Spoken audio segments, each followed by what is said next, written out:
Good morning. Today is Monday, May 22nd, 2023.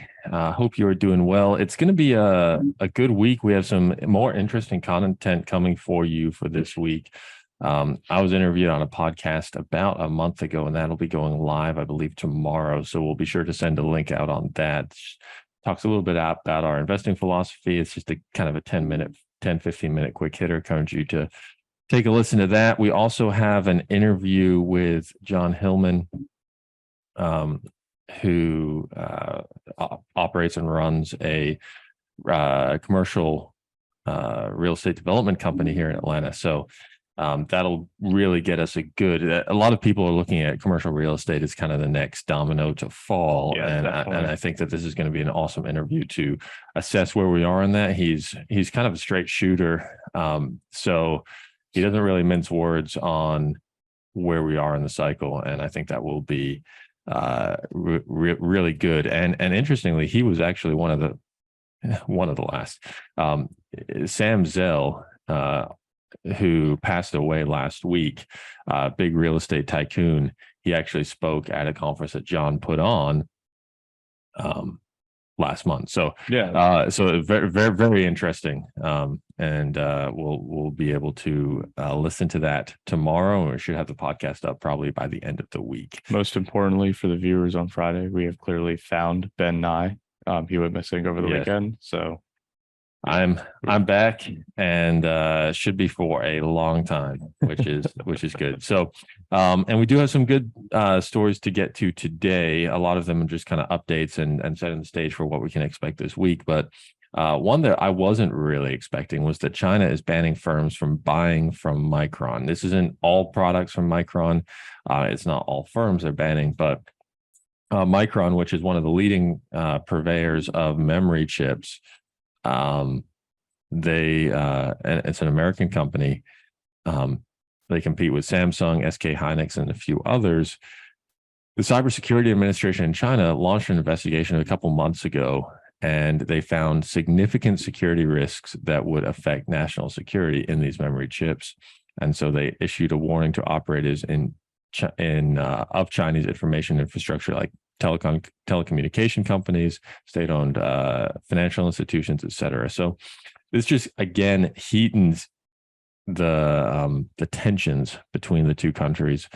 Micron's the casualty here. I mean, it's not. I mean, this is definitely just a political move. Yeah, Micron's collateral damage here, because the U.S. has attacked China and with this fears about the cybersecurity issues, and then China's gone back and kind of tried to hit U.S. as well. I mean, this probably even dates back to like Huawei. Yeah, it definitely does.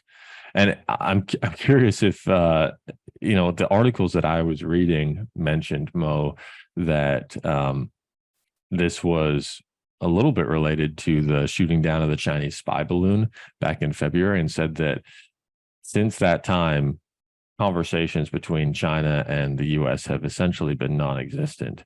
It's a valid point.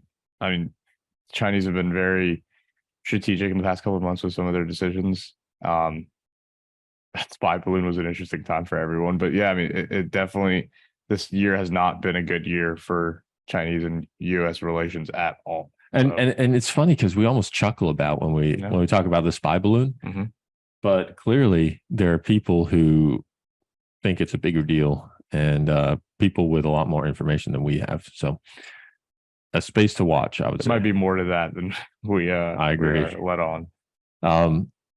Over in the United States, Neel Kashkari, so shifting gear to the Fed, because June 14th is their next meeting, and we will get the minutes. So we'll have the readout of what actually happened during the last meeting at the beginning of May. But Neel Kashkari, who has been fairly hawkish in recent comments, he said that June will be a close call, but more importantly, he said that the rate may need to go over 6%. Right now, we're at 5.25%. Yeah, there's kind of some conflicting information coming out from that end. Yes, because you come out, sounds kind of dovish, says, maybe pause. It's not out of the question, and then goes, well, the rate might have to go over 6%. And it kind of goes into what we saw last week with the Fed, just different Fed officials coming out. Some are more hawkish than others. I would argue Powell was a little bit dovish on Friday, but I mean, there's not much color right now as to what's going to happen. No, I mean it goes back and forth almost by the hour. I would say I think probably the overall market is not pricing in the hawkishness that some of these Fed members are coming out with. And to the extent that they do follow through with more aggressive rate hikes, I don't think the market is fully prepared for that. No. And I don't know if the banks are. And you can't look at any single Fed official last week and go, well, that's a completely dovish statement. Because even if there was a hint of some dovishness, they're also mentioning the best you get is two-handed economist. Yeah. The worst will be like a Raphael Bostic who says we got to keep going and we'll plunge the economy into a recession. We got to fight the good fight. Elsewhere in Washington, D.C., there is a little bit of an update on debt ceiling talks. It seems like we're getting a little bit closer to the deal. President Biden and Kevin McCarthy spoke on the phone on Sunday, yesterday evening, and the president said, quote, "It went well. We will talk tomorrow." McCarthy was a little bit more, held the cards a little bit closer to his chest, but he said he is more hopeful of a deal after talking with Biden, and that the discussion was productive. So right now, so remember the big talking points here is essentially Republicans want a spending caps for the next 10 years. The White House says, we only want a 2-year spending cap, which is kind of irrelevant because you have a Republican Congress right now. So a 2-year spending cap is essentially whatever the Republicans want anyway. But at the same time, the Republicans want that spending cap. They also are seeking a large increase to defense spending at the expense of cuts to social services. And obviously, the Democrats don't like that. They want to see defense on the table. So, Goldman says that we have until June 8th or 9th. I've seen some other areas that say June 15th. I think Yellen reiterated June 1st kind of over the weekend. June 1st, but that's not necessarily a drop dead, but she wants a deal. And I think that's part of the problem is that there's some confusion on what this quote unquote deadline entails. And I think there's different definitions and people are coming out and saying, well, on this date, this is going to happen. So I think that's adding to more confusion to what's going on. I think we're all on the side of this probably gets done because it's political suicide if you don't. Yeah. The question is, but when does it need to get done by? And I think that's one of the biggest problems is that we don't have, and it blows my mind, Mo, that we are managing a $20-30 trillion economy, and we can't figure out when we'll be able to not pay our bills. No one has the Excel spreadsheet at the Treasury Department. There's a bust in the sheet. Yeah, it is surprising that there's not a legitimate deadline. You would think that there would be one. Today we do have we'll hear from Jamie Dimon at JP Morgan's Investor Day. We'll also have an update on Ford's electric vehicle push at their Capital Markets Day. The biggest things, though, I think for this week are probably going to be on Wednesday and Thursday.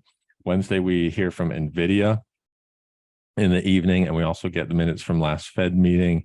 And then Thursday we have a lot of earnings reports, including from Best Buy and Costco. And it's been a long time coming, but Ron DeSantis is set to launch his 2024 presidential campaign either Wednesday or Thursday.